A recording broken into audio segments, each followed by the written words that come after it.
O meu caso é um caso que a gente viu esse mês lá no hospital, né? E o doutor Daniel achou interessante para a gente discutir aqui na sessão. SR2, o HGF, né? E vou começar. O nosso caso é uma paciente do sexo feminino, tem 21 anos, foi admitida no Hospital Geral de Fortaleza no dia 4 de 9 de 2023, por uma queixa de cefaleia holocraniana com sensação de ouvidos tampados.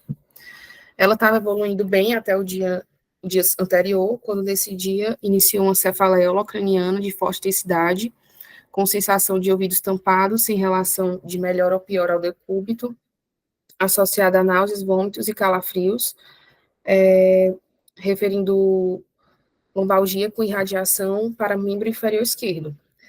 Não tinha febre e procurou atendimento da emergência para investigação. E aí, nesse dia, ela foi admitida para investigar porque ela estava sentindo essas dores.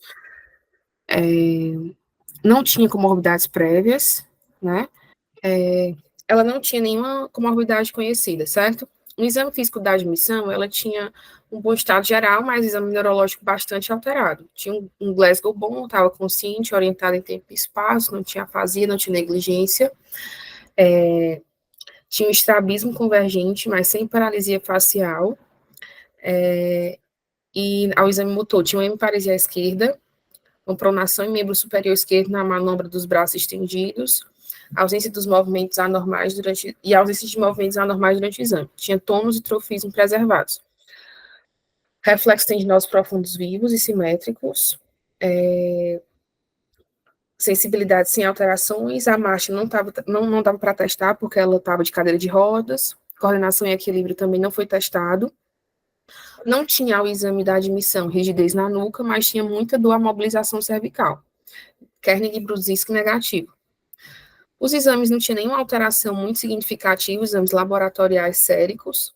Sorologias, o que tinha da admissão era que o HIV era não reagente, né, para frisar que ela não tinha nenhum grau de imunocomprimento, assim, mais importante. No líquido, ela tinha uma pressão de abertura aumentada, células com predomínio linfocitários, tinha leveduras presentes. Deu certo? Deu. Tá aparecendo o exame? Tá, assim. Está. Tá ótimo. Aqui é a ressonância de crânio dela, que foi feita junto com uma anjo, certo? Vou começar a passar as sequências aqui, certo? Aqui o T1.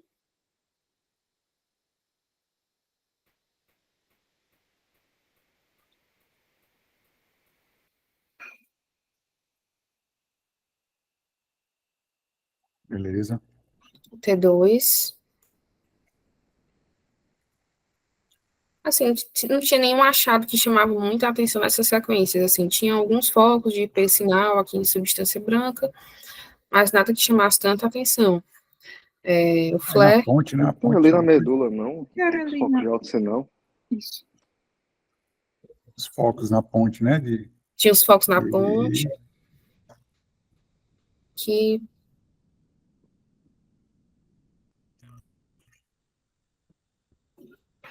O flare...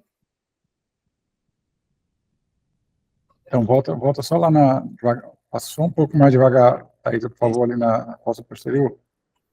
Esses focozinhos de alto sinal, né? Na difusão, na região ponte, besencéfalo. Tá? Dependendo do contexto aí, eu poderia pensar numa né? De ponte, alguma coisa do tipo. No quê? Acho que AVC, talvez na região da ponte. Essa imagem aí que ela parou agora. Alguém quer descrever? Ela tem uma característica interessante. Veja que ela é bem da linha média. Exatamente, pega mais direita, né? Lado, né? Mas ela se limita. A vida do mesencéfalo tá um pouquinho difícil de ver, mas realmente pega como se fosse só parte do mesencéfalo, né? Lado direito. Ela se limita bem uma linhazinha na linha média. Isso aí é comum nos infartos, né? Do tronco cerebral. Beleza. Então pode continuar. Aí quando colocava no SB1000, né, no ADC, a gente viu que essas áreas realmente correspondiam à área de restrição verdadeira, né? Não só aqui no mesencéfalo, mas tinha aqui na substância branca periventricular, um foquinho, outro aqui, Isso aí, né? outro aqui na cápsula externa, aí a cápsula externa. Qual a idade dela? Ela tinha 21 anos. 21 anos. Beleza. Então, lesões isquêmicas, né? Numa paciente de 21 anos. Isso. E elas estão... Aí tem a angina. Mostra a angina primeiro, por favor. Que é arterial.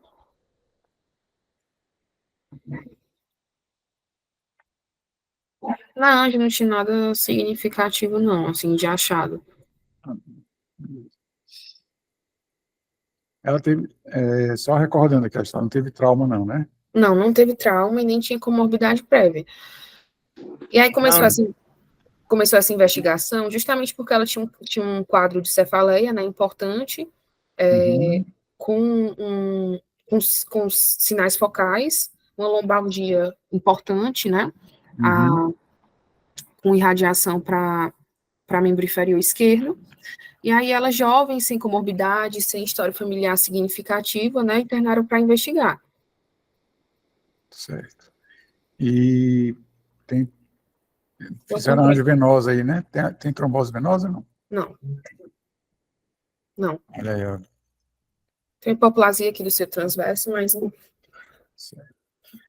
Por que eu estou fazendo essas perguntas, né? Porque quem quiser também perguntar aí, pode ficar à vontade, né?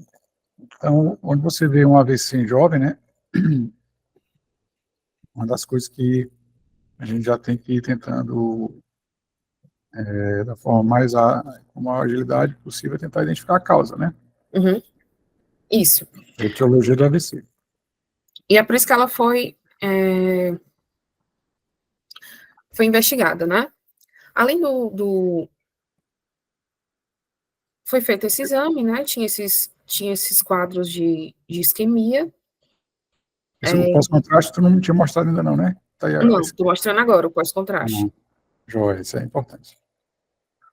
Vai mostrando aí devagarzinho aí. Vai saber se alguém diz alguma coisa.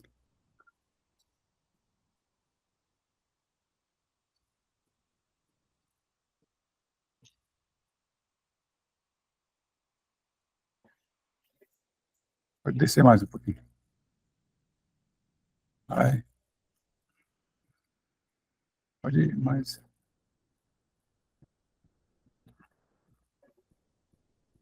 Então, volta aí um pouquinho. Mais um. Aí, isso aí. Alguém acha que tem alguma alteração aí? Nesse pós-contraste? Sobe um pouquinho aí, tá? No nível da ponte, mais ou menos. E? Mais um pouquinho. Vai. E esse corte também. Esse também. Opa, esse aí tá bom. Aí, alguém viu alguma alteração aí? Tem um realce, né, professor, aí meio contornando a ponte, meio leptomeníngeo. Ela tinha alguma coisa para tuberculose? Exatamente. É a primeira coisa que vem à cabeça, né? Não tinha o história. raciocínio. Isso. Não tinha história nem tinha exame de nada de tuberculose, Miriam. Certo. Mas é a primeira coisa que vem à cabeça, né? Paciente jovem, no Brasil, com AVC, né? Aí você pensa em dissecção, vasculite, enfim, alguma arteriopatia não aterosclerótica. Mas aí no pós-contraste você vê um realce leptomeníngeo aí, mais na base, né? Inclusive, no laudo que foi liberado desse exame, não tinha descrito esse realce. Tinha só as áreas de infarto. Pois é. É importante, né? A gente já... E lembrar que o protocolo AVC é sem contraste, né? Então, se tivesse feito um protocolo AVC aí, não teria feito teria se detectado, Achado, né? se achado. Mas eu também, a primeira coisa que eu pensaria era meningo-TB. Além disso, ela fez ressonância de coluna dorsal e lombar, porque ela tinha uma queixa de lombalgia importante com irradiação para membro inferior esquerdo, né? Investigando principalmente alguma síndrome medular aguda. Aí aqui é a dorsal.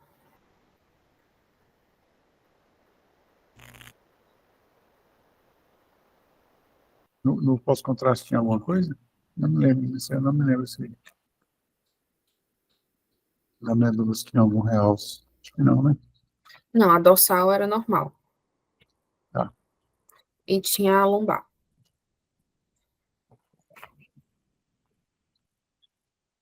Aí o pós-contraste, como é que é?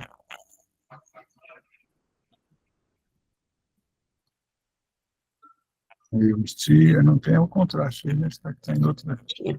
E aí? Ou talvez sim, eu não lembro desse. Ah, tá aí. Não tinha o contraste, mas tinha essas raízes espessadas aí, né? Mais agrupadas, né, centralmente, e isso. espessadas aqui na cauda equina. Uhum. Dá para ver aqui, ó. Isso, parece uma radiculite aí, né? Uma coisa. Juntando com o achado lá do céfalo, pensar alguma coisa inflamatória, né? Disseminada aí. Aqui ficou boa esse corte aqui, dá para ver. Tá vendo que as raízes estão mais espessadinhas, elas estão mais agrupadas no centro. Beleza. Alguém pensa em algo a mais? Eu confesso que eu pensaria em tuberculose, né? Se tivesse alguma história de câncer, uma carcinomatose, mas Neurosarcoidose, professor, acho que não teria mais envolvimento, né, do céfalo, talvez. Neurosarcoidose entra também. Neurosarcoidose entra também. Eu não lembro de assim, relação com lembrar que ela teve isquemia, né? Ela teve isquemia, então tem que ser alguma coisa inflamatória associada com isquemia, né? Ou seja, ela teve algum comprometimento vascular, né? Alguma vasculite associada com essa condição inflamatória aí que ela tem, né? Ou disseminação tumoral, alguma coisa. Mas, assim, mais comum você ter AVC né, dentro desse contexto com doença infecciosa, né? Particularmente TB, é bem comum, né? A meningo-TB com AVC, né? Fungo, acho que também pode estar relacionando, se teria esse realce leptomeníngeo, assim, tão importante. E seria, eu acho, talvez bilateral. Mas se bem Você falou fungo? É. Pois é, pode também. Pode também. A TB é mais comum, né? Bem mais comum, mas aí você lembrou bem do fungo.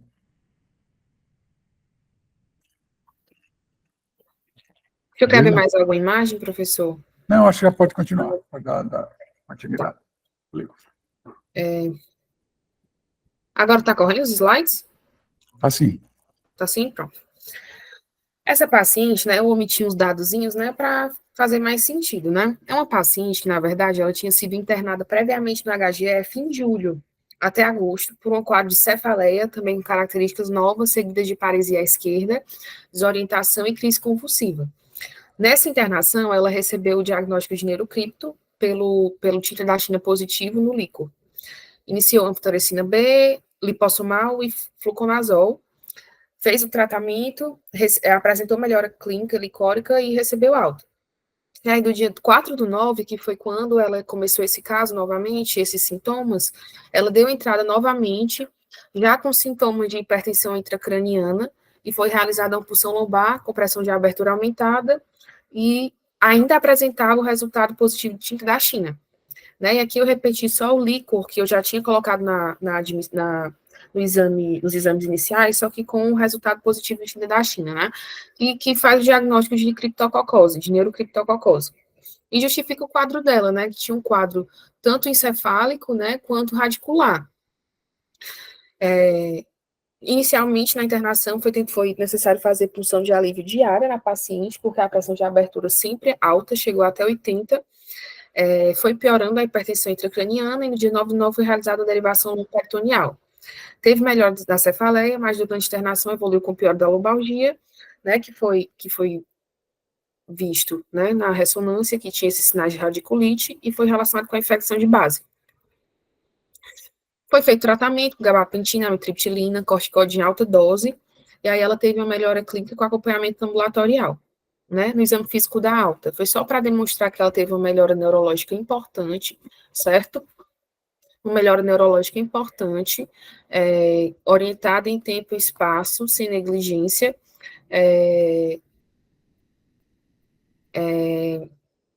além disso, ela desenvolveu um borramento difuso da papila bilateral, mas não dava para ver nos exames de imagem. Começou a ter uma certa marcha mais cautelosa e com apoio lateral e sinais de irritação meningo-radicular ausentes, certo? Vou falar um pouquinho da neurocripto e depois da associação com sintomas isquêmicos, certo? Com sinais isquêmicos.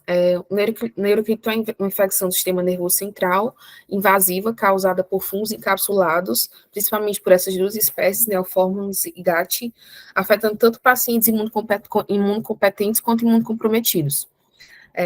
O criptococo é o terceiro agente patogênico mais comum nas infecções do sistema nervoso central. O pulmão geralmente é o sítio primário mais comum e ele se espalha para o sistema nervoso central por via hematogênica, né, como geralmente é a patogenia dele. Tem uma disseminação hematológica para o sistema nervoso central, que acomete os vasos meníngeos, geram irritação, a meningite, e depois eles migram por os espaços perivasculares e espaço peraracnoide. Tem uma ativação inflamatória, com alargamento de espaços perivasculares, e deposição de células, formando cistos mucinosos, que são características importantes de imagem da neurocripto, que eu vou já mostrar mais na frente. As manifestações dependem do estado imunológico, quanto menos imunocompetente o paciente for, mais graves podem ser os sintomas, né, e variam de cefaleias, náuseas, febre, alteração do estado mental, confusão, alterações visuais, meningite, vasculite de pequenos vasos, e aracnoidite, que é mais comum na região lombar, igual foi na paciente. Os achados radiológicos podem ter uma hidrocefalia, realce leptomeninge após o contraste, que pode ter uma aparência nodular, mais bem visto na ressonância. Não é específico, pode ter em qualquer causa infecciosa e inflamatória. Ela resulta da presença de material mucóide no espaço subaracnoideu, espaços perivasculares alargados pela migração de células inflamatórias, que formam umas imagens semelhantes a pseudocistos nos gânglios da base. Esses pseudocistos, eles ficam na forma, eles falam que é soap bubble-like, que é como se fosse sopa de bolhas, um aspecto de sopa de bolhas.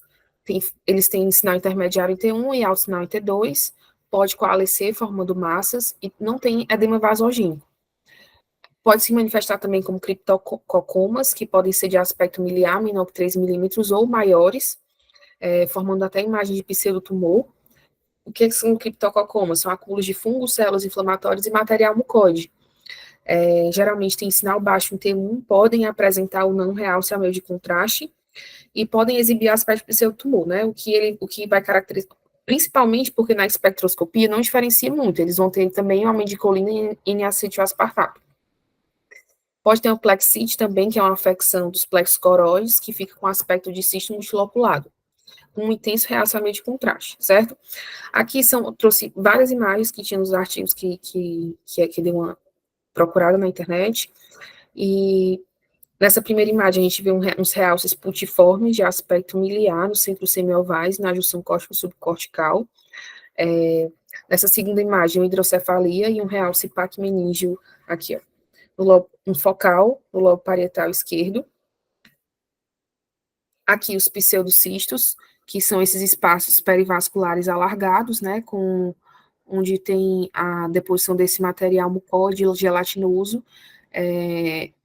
Aqui eles já estão maiores, mas eles podem ser pequenas bolinhas com aspecto de sopa de bolhas. Tem um sinal alto em T2 e um sinal intermediário em T1. Aqui são os criptococomas, que eles podem ter o aspecto de pseudotumor, com um efeito expansivo no parênquima encefálico adjacente. Aqui outro também, que é um intraxial. E aqui uma imagem de um radiculite, né? Que na sequência pós-contraste, a gente vê um realce das raízes. E aí a gente, o diferencial desse caso, né, porque não era apenas uma infecção, né, do sistema nervoso central, tinha uma infecção, uma meningoencefalite associada a infarto cerebral. É uma paciente de 21 anos que tinha infarto, né, focos de isquemia esparsos pelo parênquima, e isso pode acontecer secundário ao processo infeccioso, né? É raro, mas acontece. A frequência disso, relacionada à criptococose, ela não é reportada na literatura nem nos artigos que a gente achou. Tem maior morbidade em pacientes que têm uma história prévia de diabetes, hipertensão ou vasculopatia. Um dado importante, que eu até botei em negrito, foi que assim, o envolvimento vascular, ele tende a acontecer como lacunas, como focos de isquemia. Não é aqueles infartos em territórios maiores, por exemplo, tem vários segmentos vasculares acometidos. E o que é que pode justificar as isquemias? Tanto a invasão direta pelos fungos dos vasos arteriais, causando arterite, aterosclerose acelerada devido ao processo inflamatório e à produção de citocinas, hipercoagulabilidade, como consequência indireta do processo inflamatório agudo, congestão venosa pelo espaço subaracnoideu, e isquemia pós-infecciosa pela redução da imunidade celular. Quando o paciente desenvolve essas doenças cerebrovasculares, não tem muito o que fazer. É tratamento da infecção base, né? Você tem que fazer o tratamento antifúngico, no caso, e incluir o manejo da isquemia, prevenindo as complicações. Aqui é um caso de um paciente que também peguei um artigo, né, que mostrava os vários focos de isquemia. Deixa eu ver se dá para ver aqui. Pronto.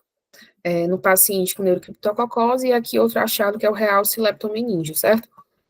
Para ilustrar que também esse paciente também tinha uma causa infecciosa associada, né? Um paciente que tinha criptococose, e essa meningoencefalite gerou esses episódios isquêmicos. Aqui eu achei interessante essa imagem, porque explica um pouco da patologia desses eventos vasculares, né? Que mostra assim, essas irregularidades parietais nas artérias que podem ser associadas à vasculite, né, e subsequente trombose. Você vê que as paredes dos vasos estão bem irregulares.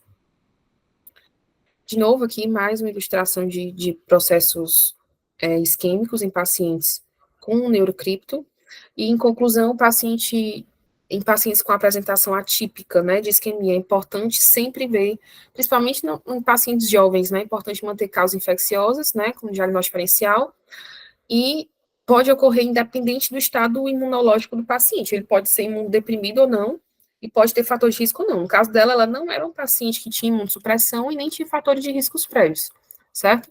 Aqui as referências e é isso.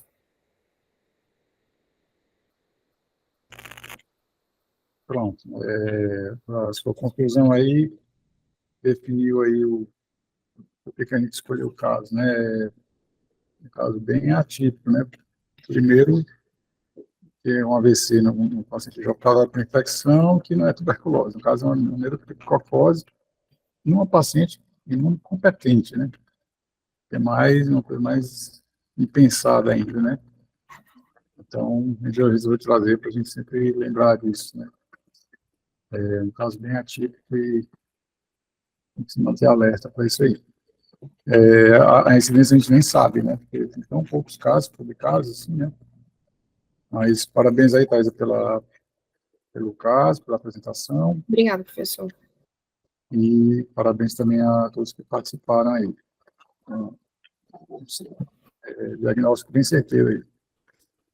Então, vamos lá. Temos agora mais 2 casos, né, do Rodolfo e da Ilzane. Quem quiser, fique à vontade. Eu posso dar continuidade aqui, professor? Então, vamos lá. Vou tentar colocar aqui para apresentar. Tá ok, dá para ver. Tá okay. Agora está no modo, ver se está no do mesmo lado do menuzinho, Rodolfo, do lado do menos. Isso. Aqui, né? Perfeito. Ok. Pronto. Pessoal, boa noite. Meu nome é Rodolfo. Sou residente radiologia do HGF, R1. Vou passar para vocês aqui um caso bem interessante que a gente pegou essa semana. Um paciente de 42 anos, certo? Sem antecedentes prévios, segundo os familiares, a família nega etilismo, tabagismo, uso de qualquer substância psicoativa, certo? Alergias ou restrições alimentares. Esse paciente passou a apresentar quadros de alterações comportamentais psiquiátricas em janeiro de 2023, certo? Ele apresentava um padrão hipervigilante, reclusão social e delírios persecutórios, além de alucinações visuais. O quadro foi piorando ao longo do ano, certo? Porém, sem afetar as atividades básicas de vida do paciente. Em agosto de 2023, onde o doente passou a conviver com sua família, morar com o pessoal de casa, eles perceberam que o paciente passou a apresentar alterações de marcha, quedas da própria altura. Em setembro, apresentou importante fraqueza muscular de membros inferiores, ficando restrito ao leito, certo? Além de incontinência urinária e fecal. Passou a apresentar febre, queda do estado geral, buscando atendimento na UPA, certo? Onde foi aventada a hipótese de meningite. Aí o paciente foi encaminhado para a Hospital São José no dia 2, porém, após investigações, não conseguiram fechar na hipótese de meningite e encaminharam o HGF para o dia 5 para uma investigação. Ele realizou esses exames externos, não tem muita relação com o quadro, foi diagnosticado um quadro de pneumonia no Hospital São José, onde ele foi tratado. E quando chegou ao HGF, ele realizou esse exame de imagem que eu vou colocar para vocês. Vocês estão conseguindo ver o exame também? Não, o exame não. Eu acho que tem que fechar o PowerPoint e abrir de novo com adiante. Vou tentar aqui.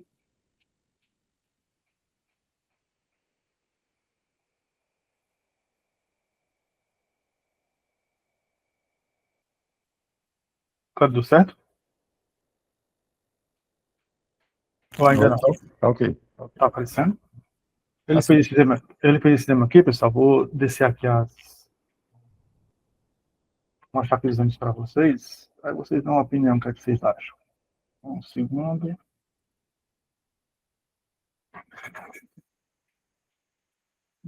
Dá um zoom, por favor, Rodolfo.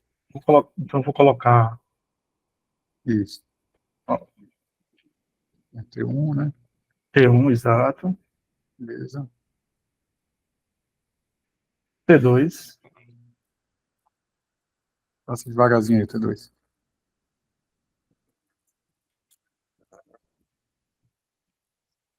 Colocar o flare. Vai ficar mais evidente. Passa devagar aí. Alguém está vendo aí alguma alteração? A substância branca, aí na coroa radiada, ele não é bilateral, mas é maior à direita. Dá para ver no T2 também. Uhum. É meio confluente, parece meio salpicado. Vocês acham que é uma coisa assim mais aleatória ou ela respeita alguma estrutura anatômica, assim? Porque também é meio alongado, né? Acho que você for passando. Parece que ela tá fazendo um trajeto. Isso. Tem um coronal aí? Tem algum coronal? Tem não, né? Tem. Coronal T2. Talvez um trajeto vascular. Opa, aí, ó.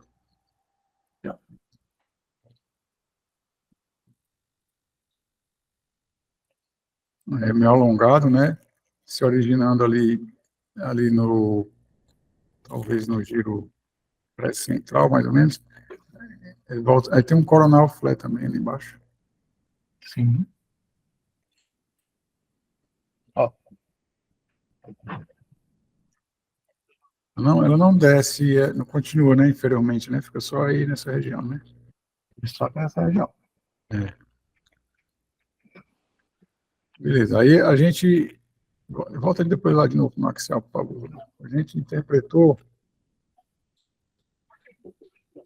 como sendo topografia aproximada do trato córtico-espinhal, né? Isso. Ela vai seguindo todo o trajeto do trato córtico espinhal, bilateralmente. Uhum. Tem aqui também para mostrar para vocês.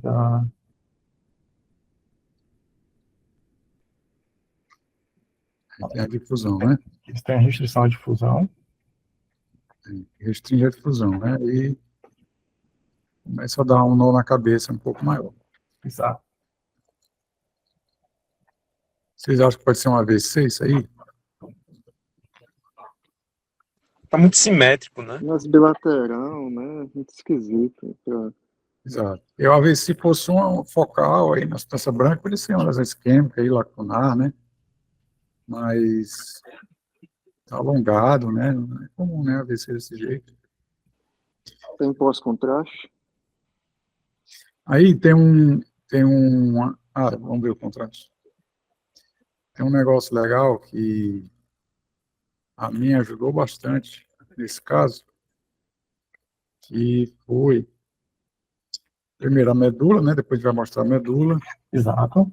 Mas eu não realça nada aí, né? Não realça nada. Olha, se tu mostrar, Rodolfo, Não. por favor, o axial T2 ou é o flare dos dois? Por lado. O axial T2, bota o axial T2. Aí vai lá embaixo, lá de baixo. Vai. Ups, para aí. Ups, amplia isso aí. Aí. O zoom é aqui, não é isso? Não, peraí. Vou pegar aqui, eu tô sabendo. Aqui, ó. Alguém está vendo alguma alteração aí? É o comecinho da medula, né? Alguma coisa ali no funículo posterior, talvez, um tênue realce, não. Tá difícil de ver. Corre um pouquinho para cima e para baixo aí, né? Só nessa proximidade. Não é real, Tá vendo as porque não é colunas? com contraste, né? Isso, hipersinal, né? Ó, veja aí lateralmente, você nos acha que tem uma alteração, as colunas laterais aí também não? As colunas laterais, ó, aponta aí na seta aí, um pontinho do lado, um pontinho do outro. Pelo jeito, respeita todo o trato córtico espinhal, né? Mais ou menos. Esperava mais anterior, mas acho que lateral também tem. Isso. Aí já começa você tentar casar as duas coisas, né? Deixa eu ver se eu consigo mostrar aqui a medula para vocês aqui. Pensando no trato córtico espinhal, talvez acometendo só, né? Talvez a ela Isso. possível. Ela é aquela história, a primeira coisa que vem em mente. Mas os sintomas dele não batiam muito, né? Se eu quiser resumir aí, era mais sensitivo, né, Rodolfo? Isso ele tinha os sintomas que chamavam mais atenção, realmente eram motores mesmo. Era motores, né? Motor, o paciente tinha fraqueza, assim, grau 4 em membros inferiores, ele não conseguia nem, assim, ficou restrito ao leito mesmo, o paciente não conseguia nem deambular devido à fraqueza muscular importante. Tinha uma hipoestesia também, em membros inferiores. Assim, na maioria assim, na evolução dele, quando eu fui dar uma olhada, só os membros inferiores eram mais afetados, os superiores eram normais, preservados. Mas a evolução também foi mais ou menos rápida também, né? Foi rápido. Assim, foi mais ou menos 10 meses. Era mais assim, algo relacionado mas como se fosse alterações de persecutórias, Uhum. Desorientação, o paciente ficava sonolento, mas assim, isso começou em janeiro, no mês de setembro que o paciente passou a apresentar essas alterações motoras e sensibilidade nos inferiores. Mas assim, o que chamou mais atenção para o paciente vir ao HGF, para a família dele trazer ao HGF, foi realmente porque ele perdeu, assim, praticamente toda a força muscular dos membros inferiores. Pessoal, tá aparecendo para vocês a medula, tá? Ou não? Não. Talvez tenha que fechar e abrir de novo. Fechar de novo. Beleza, mas bem pensado ela, vem sempre em mente, né? Agora deu certo, né? Deu. Outra alteração que como envolver tratos piramidais, né? É NMO, né? NMO também. Só que em outro contexto, mais em surtos, né? Não é muito o caso aí, só para a gente lembrar. Entraria também aí, professor, Guillain-Barré, talvez? Guillain-Barré, não sei se dá essa alteração tão típica nos tratos. Você deveria ver mais um realce nas raízes, né, da caldequina, mais comum. E tem você pode ter uma alteração equivalente ao Guillain-Barré com alteração em nervos cranianos, né? Realce em nervos cranianos e tal. Mas no trato corticoespinhal não me lembro se é possível, não. Mas, ó, aí olha a medula aí, aumentem um pouco, por favor, essa coluna torácica, né? Isso. Isso, aí vai passando aí, a gente vê.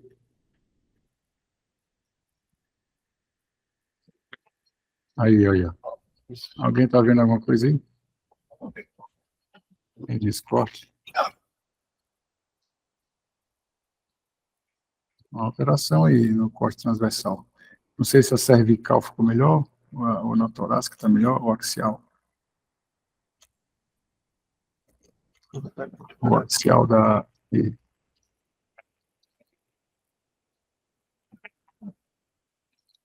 Opa, tem um que ficou muito bom. Aí, pronto, ampliei esse aí, ó.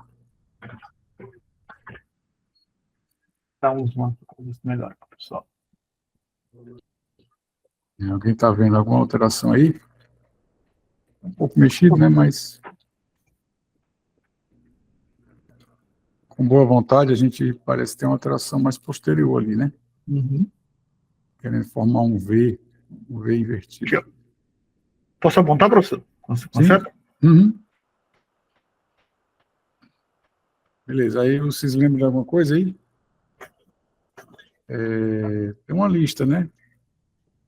Diferencial para esse caso. Ó, tem uma hora que fica bem evidente. Deixa eu ver se eu acho uma imagem melhor aqui.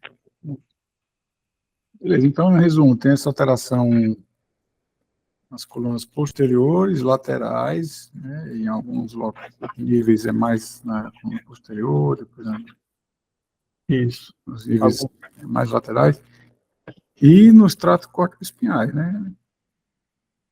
Aí a gente leva, aí se quiser continuar, pode continuar aí, Rodolfo. Essa alteração, professor, ela pega do lado da cervical, vai até o cone medular, com essa alteraçãozinha aqui na medula. Só pegar aqui o...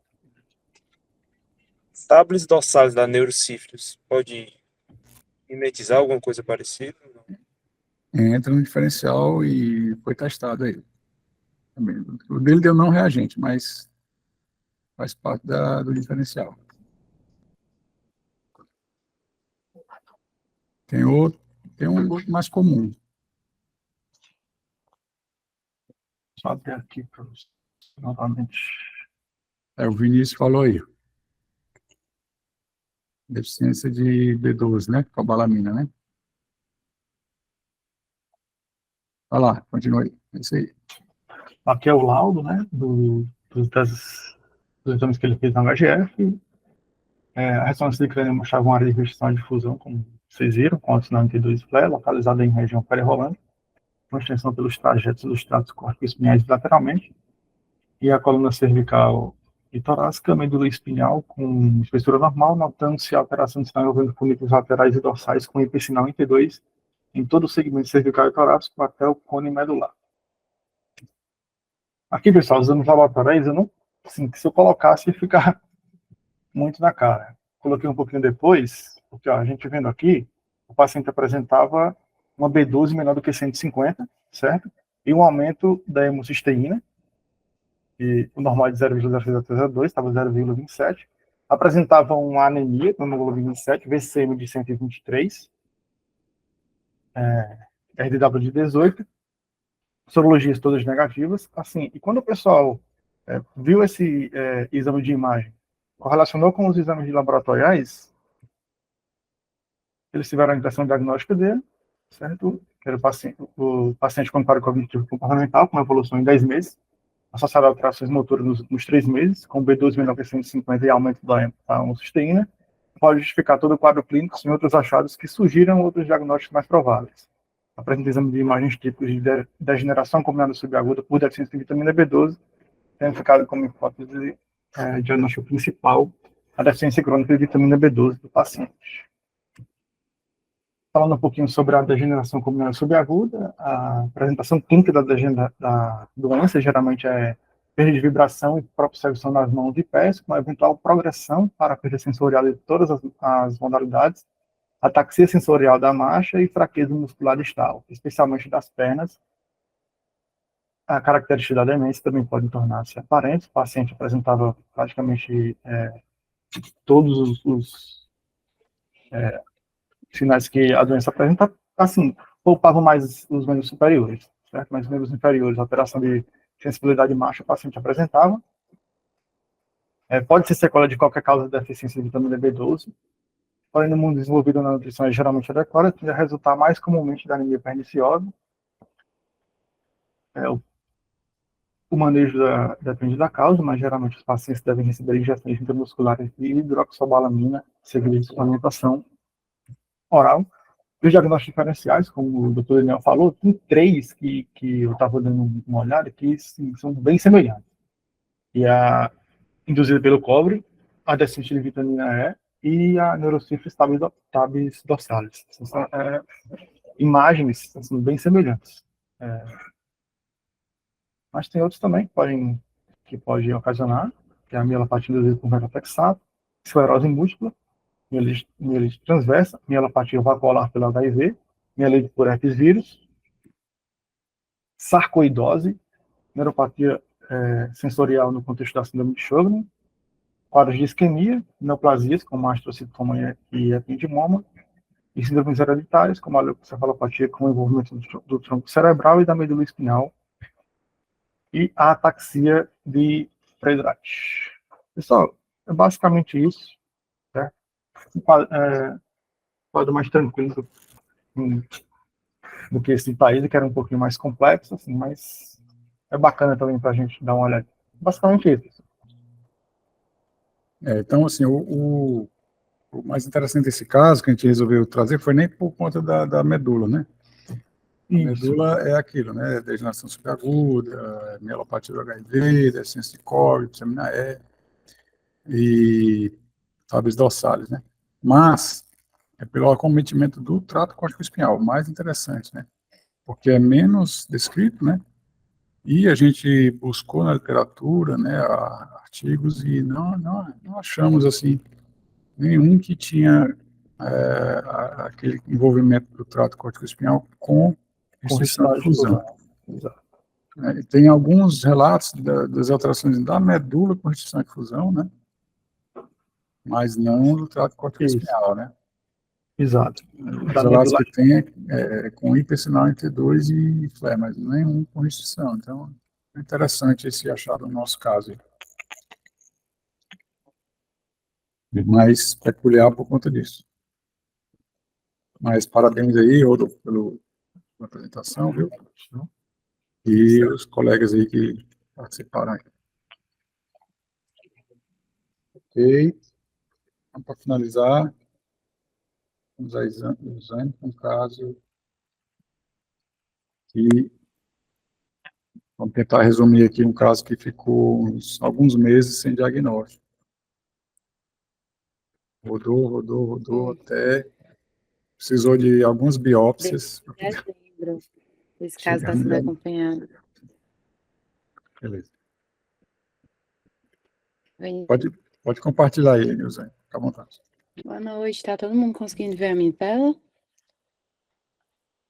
Tá ótimo. Pronto. Boa noite. Meu nome é Ilzane. Sou residente, sou R3 do HGF, orientada pelo Dr. Daniel. Hoje eu vou apresentar um caso lá do hospital que está sendo acompanhado desde dezembro. Então, na história clínica dessa paciente, ela tem 29 anos, né, uma mulher, casada, gesta 8, teve 7 partos normais e nenhum aborto. No dia 16 de dezembro do ano passado, ela teve convulsões tônico-clônicas generalizadas reentrantes, entrou em estado de mal epiléptico, foi levada à UPA e de lá foi levada à emergência da HGF. Logo na emergência ela foi internada. No dia 17, inicialmente tentaram estar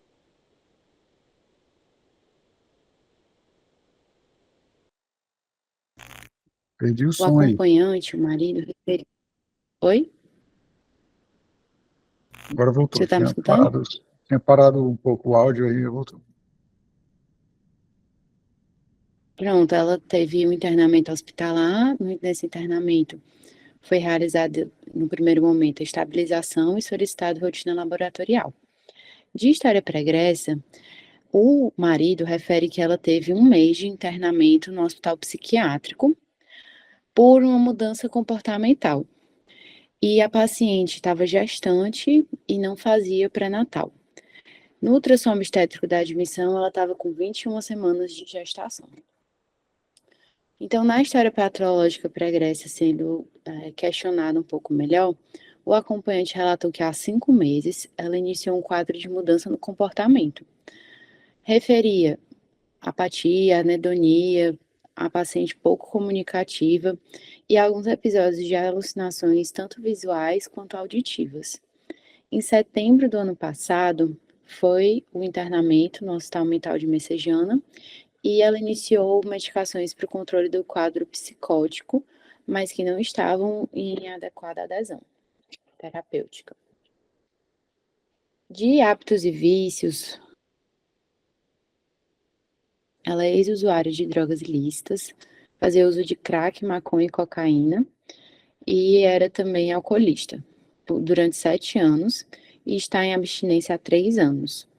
Após a abstinência, ela passou a apresentar surtos psicóticos com necessidade de internação, mas essa parte no prontuário não é muito bem estabelecida, se teve alguma internação realmente marcada antes desse mês do hospital mental. Então, os pareceres na admissão. O parecer da neurologia foi solicitar uma ressonância de crânio, avaliar a solicitação do líquor e fazer as sorologias e um eletroencefalograma. O parecer da psiquiatria foram dias depois, que foi sugestivo de um episódio psicótico a esclarecer, mas eles sugeriram investigar outras causas orgânicas de psicose. E a otorrino não conseguiu examinar e pediu para discutir com a equipe clínica assistente. Então, na admissão foi realizada uma ressonância magnética do crânio. Eu vou mostrar agora a ressonância.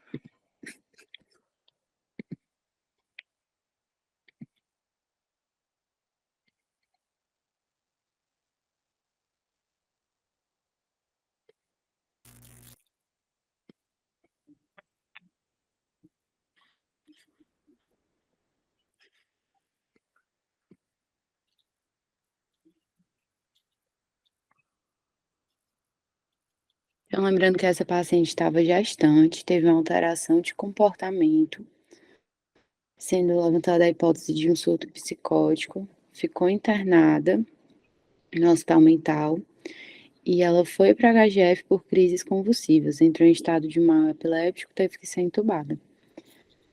Então, como ela estava gestante, não foi feito exame com contraste nesse primeiro momento.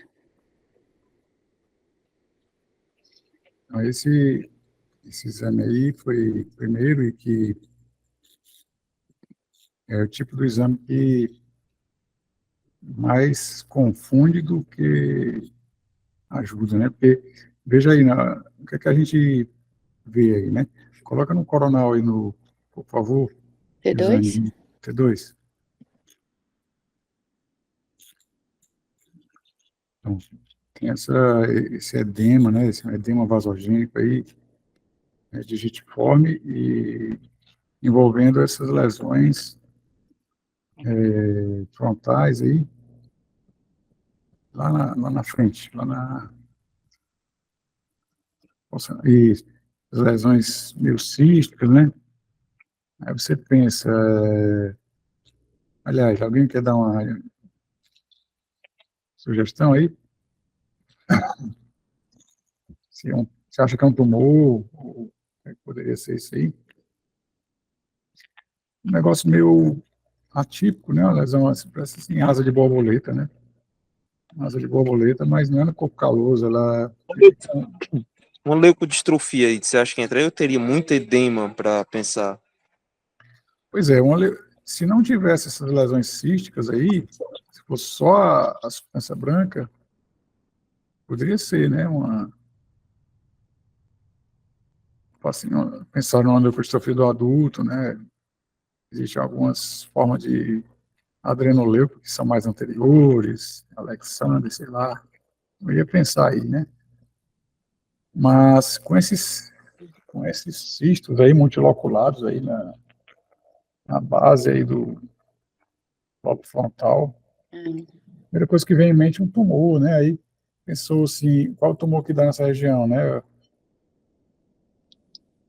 Estésico-neuroblastoma, né? É comum aí nessa região.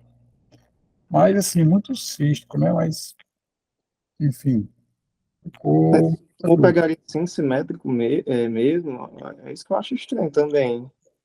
Pois é, tá meio que uma parte para um lado, uma parte para o outro, poupando a linha média, né? Também não é comum, geralmente ele é uma massa única, né? Pois é. Enfim, tava todo mundo voando aí. Aí pediram Posso depois... continuar a história dela, a evolução, doutor? Sim, pode. Que eu ia continuar a evolução e depois mostrar a evolução da imagem. Pode ir. Pronto. Então, foi feita essa ressonância, né, como a gente viu. E aí, de hipóteses diagnósticas, nesse início realmente foi algum tumor, também alguma coisa de fossa nasal. Então, o laboratório de exames complementares na admissão. Líquor não tinha, por quê? Porque não foi conseguido coletar. Paciente no contexto de intubação, foi muito difícil. Então, não conseguiram. As sorologias vieram negativas, IgG4 normal, B12 também no limite mais inferior, mais normal, eletroencefalograma sem atividade epileptiforme, e no laboratório só o que tinha mais de diferente era o leuco. A evolução clínica dela. Em dezembro, então, ela teve esse internamento hospitalar por convulsões. No dia 5 de janeiro, foi feita uma cirurgia transnasal pelo pessoal da otorrino, perdão, e foi descartada mucormicose. Não foi observado tumor nos seios nasais, que era uma das principais hipóteses também. No dia 17, a neurocirurgia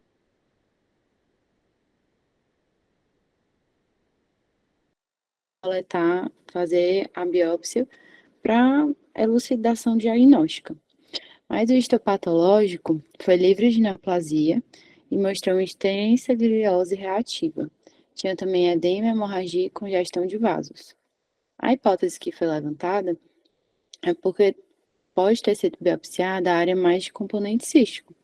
Então, não veio nenhuma amostra satisfatória. Então, ainda em janeiro, ela foi de alta hospitalar. E em março, ela teve uma nova internação. Ela teve outro estado de mal epiléptico.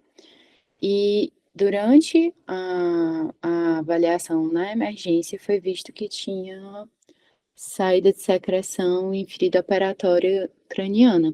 Então, eles interrogaram uma meningite. Foi coletado o líquor e na PCR multiplex veio o pneumococo. Então, logo 2 dias depois, ela teve uma pré-eclâmpsia e foi realizado o parto cesáreo. O bebê nasceu com 32 semanas de vida. Então, ela continuou internada no pós-parto imediato e no final de março ela foi de alta hospitalar. Em julho, a história dela continua ainda em investigação, ela estava sendo vista nos ambulatórios da neurocirurgia, da neurologia e da otorrino, mas em julho ela internou pela emergência no contexto de uma síndrome atáxica. Ela estava evoluindo com sintomas que ela não apresentava antes, sintomas que ela não apresentava antes. Então, na coordenação, ela tinha alteração de coordenação, de equilíbrio e de marcha, todos por uma dificuldade de manter a ortostase, e na coordenação ela tinha uma decomposição de movimento. Então, ela fez outro exame de imagem, agora em julho. Eu vou mostrar agora o exame de julho. Só um instantinho, professor, aqui. O senhor quer que eu mostre a TC? Não, pode ser a ressonância logo. Dessa vez teve contraste, né? Foi, dessa vez teve contraste.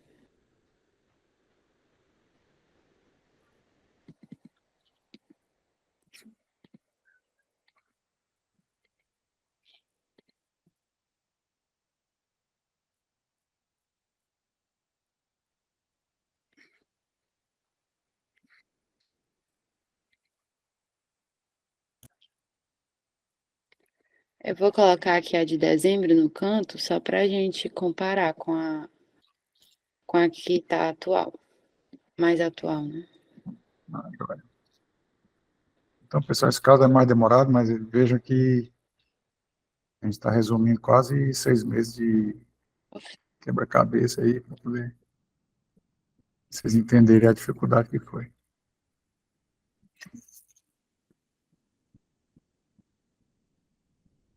Isso aí é o novo, vai? Esse é de dezembro. Dezembro. Aqui. A de julho.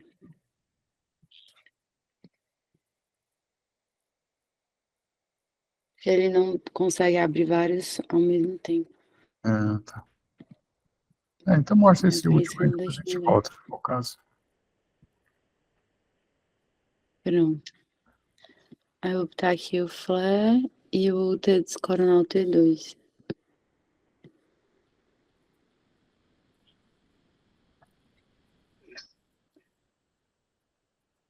Então, aquelas áreas císticas regrediram, né? Aquela lá na frente, né? Então, você já viu, se fosse um Vale tumor, ressaltar. ia regredir, né? Hã? Pode falar. É que eu ia dizer também, doutor, que nesse tempo em que ela ficou em casa, ela estava usando o Dexa. E teve uma certa resposta de redução da lesão. Sim. Quando ela veio em março. Porque também não ia ficar muito exame para mostrar. Mas em março ela fez e eu tinha reduzido um pouco. Pronto. Beleza, mas aí, esse exame e eu acho que o outro, né, que também ela fez, surgiu tu pode fazer o coronal desse SPGR? Dá para fazer, não? Posso, doutor. Surgiu um elemento que a gente não esperava encontrar naqueles exames sem contraste, né? Alguém pode ver aí o que é que apareceu? Chama bem a atenção.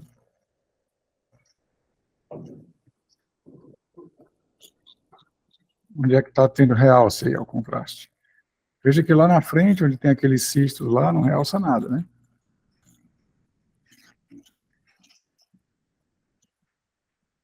Leptomeníngeo também, não? É meníngeo, mas tem leptomeníngeo, mas a dura, assim, não acho que está realçando, né? Principalmente. Então,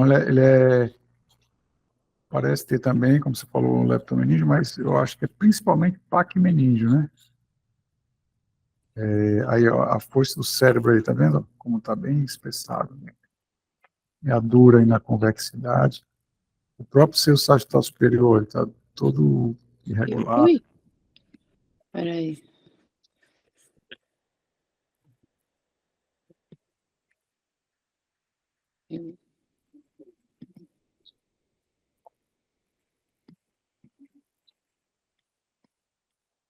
Tem só que janela aí, né? Ou não? Porque eu tô janelando aqui, ele não... Ele ficou Não sei o meio... que foi isso. Desconfigurou tudo aí. Opa, voltou. Então, qual foi a nossa interpretação, né? Tem alguma doença meníngea, né? E tudo aquilo lá que a gente estava vendo era reacional, né?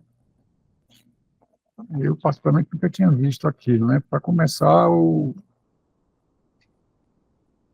a discussão, né? Assim, é uma doença meninge com aquele aspecto reacional no parênquima que eu tinha visto algo parecido em meningioma, mas não com aquela intensidade, né?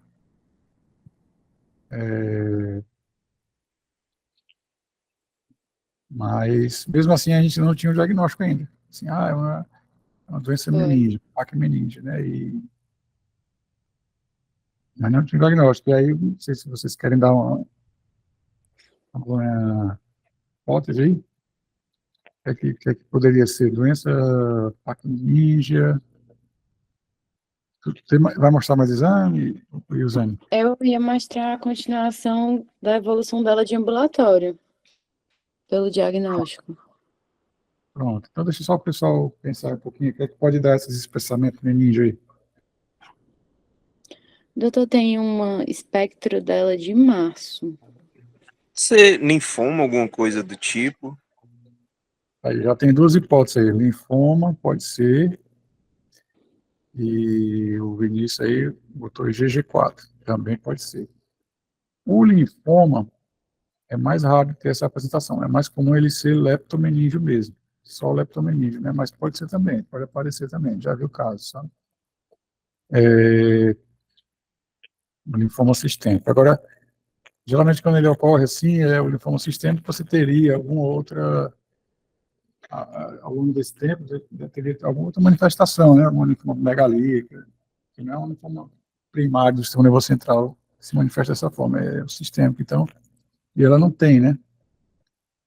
Então, Não, mas, aí não outro que tem o nenhuma Vinícius, imunodeficiência. nenhuma imunodeficiência. IgG4, muito, muito também importante, tem que descartar. Aí parece que fizeram e deu normal, não foi IgG4. Foi, fizeram logo na primeiro internamento. E aí, um negócio mais comum que ocorre no nosso meio, lembrar que ela não tinha imunocomprometimento, mas ela era usada de drogas, enfim. Não devia se alimentar muito bem. Mora no Brasil. Aí a gente pensa, eu acho que já teve casos mais ou menos, não sei se veio passação, mas esse realmente tem essas peculiaridades, principalmente aquela apresentação no primeiro exame, que eu particularmente nunca tinha visto. Mas olha lá, isso pode continuar. Pronto. Então, foi feita essa ressonância de crânio, e aí continuaram com as hipóteses diagnósticas, mas dessa vez foi afastado mais a etiologia neoplásica, pelo comportamento da doença, foi responder tão bem a Dexa. E aí veio o diagnóstico de tuberculose nos exames complementares. O IGRA foi reagente. O IGRA, e aí, durante a internação, ele continuou tendo crises epilépticas, foi modificado o esquema de anticonvulsivantes, ela fez uma neuroimagem que mostrou um aumento da lesão, biópsia, só que da dura mater, e também foi inconclusiva. Veio mais com um aspecto sugestivo de inflamatório. Então, foi novamente reinvestigadas as causas, e foi aí que o IGRA veio positivo. O líquor também era um padrão inflamatório, e aí a tuberculose fechou o diagnóstico. Então, só para falar um pouquinho da tuberculose, né? Ela é causada pela Mycobacterium tuberculosis. No Brasil é endêmico. Estima-se que 8 milhões de mortes ao ano no mundo é por causa de efeitos diretos e indiretos da doença. Lembrar que pacientes imunocomprometidos podem ter uma apresentação atípica da doença. A tuberculose é uma doença que afeta múltiplos órgãos, né, múltiplos sistemas, e também tem padrões de apresentações diferentes. Então, é pensar no típico atípico às vezes. o envolvimento do sistema nervoso central só representa 20% dos casos de tuberculose em pacientes imunocomprometidos. Então, os padrões de tuberculose do sistema nervoso central tem a meninge e a parenquimatosa. A meninge, ele divide entre leptomeninge e pacmeninge. A leptomeninge, ela é a mais comum e ela tem muita associação com complicações. A parenquimatosa, ele divide em tuberculoma, lembrar que pode ter quatro evoluções, né, do tuberculoma. Inicialmente o granuloma não caseoso, depois o granuloma caseoso, depois o granuloma com a liquefação central, que pode exibir áreas de necrose. Nesse momento, ele pode mimetizar muito o tumor. E, posteriormente, o granuloma calcificado. A cerebrite, a romboencefalite e abscesso, eles estão muito associados em pacientes imunocomprometidos. Pode ter também em pacientes imunocompetentes, mas a miliar também, ela destaca-se nos imunocomprometidos. Então, essa frase eu tirei de um artigo. Ele fala que o diagnóstico é muito desafiador na ressonância magnética, porque a tuberculose, ela tem várias faces. Então, o protocolo de ressonância utilizado para a tuberculose seria no axial pré-contraste T1, FLE, T2, WI e o gradiente. O pós-contraste T1 nos 3 planos. A espectroscopia deve ser sempre indicada se a morfologia das lesões for atípica. Então, nesse contexto de suspeita tumoral, diferencial de suspeita tumoral vai ajudar. E se suspeita de complicações vasculares, a anjo ela pode ser adicionada também nesse protocolo. Aqui eu trouxe o caso de um artigo que ele mostrava um tuberculoma extraaxial mascarando um meningioma em uma gestante. Então, parecia muito o caso da nossa paciente. Ela tinha alteração de comportamento, mas o que era mais evidente. E o que foi feito nesse contexto foi a ressonância, fizeram o contraste, e o que ajudou foi a espectro, na verdade. Porque na tuberculose ele vai ter um pico de lipídio, né? Colina. Aí aqui outro caso também da tuberculose de apresentação extraaxial, né? Em que também tinha esse pico de colina e lipídio. Aqui eu coloquei o caso semelhante, mas que nesse caso, lógico, né? Dava para ver os granulomas caseosos na biópsia. De complicações, o paciente pode evoluir com hidrocefalia, ventriculite, infarto cerebral, tanto venoso quanto arterial. Nesses casos, está mais associado com o envolvimento leptomeníngeo, trombose de seio, neuropatias e o abscesso também. Aí aqui só para falar um pouquinho do IGRA, que foi esse teste que deu o diagnóstico, já que todos os outros foram negativos. Ele é o interferon gamma release assay. Ele mostra que, né, tem trabalhos na literatura e concluíram que a especificidade diagnóstica para tuberculose latente é superior a 95%, enquanto que a especificidade não é afetada pela vacinação por BCG. Vou ser bem sério, eu não conheci esse teste, e ele é baseado numa resposta, é como se ele desse para o sangue, a amostra do sangue do paciente vai receber um antígeno que simula as proteínas da micobactéria. E é dessa forma que ele consegue detectar no sangue. Então, de diagnósticos diferenciais é bem amplo, tem tanto inflamatório, aí entra nesse contexto a doença de GG4, que inclusive a gente teve um caso há 2 meses, né? Até apresentei aqui também na sessão, de uma pacmeningite hipertrófica relacionada ao GG4, o paciente começou com sintomas orbitários, então ele entra como diagnóstico diferencial importante. De etiologia neoplásica, tem aquela brincadeira que é o combo, né? O trio, metástase, linfoma e glioblastoma multiforme, nesse caso. Mas também entrou tumor de falsofatória. Revisando esse prontuário, toda semana era uma hipótese diagnóstica para esse paciente. De infeccioso, tem a tuberculose, né? Infecções fúngicas, sífilis, complicações de sinusite também, né? Por isso que a otorrino entrou para tentar abordar, pensando nesse sentido. E também sempre lembrar de algum procedimento cirúrgico prévio. Os diferenciais, que achei bem interessante ele dizendo como era o que você deveria buscar para fazer um diagnóstico diferencial certeiro. No caso da metástase, a metástase ela vai ter muito edema perilesional. Não era tanto o caso da nossa paciente, ela fazia mais como se fosse uns cistos racionais, né? Lesões de House anelar, como por exemplo, a neurotóxo, né? A tuberculose ela vai ter um pico de lipídio que é característico do tuberculoma. E já nos casos piogênicos, vai ter mais espessamento da parede e o conteúdo piogênico, ele vai restringir a difusão. Então, essas foram as referências que eu usei. Muito obrigada.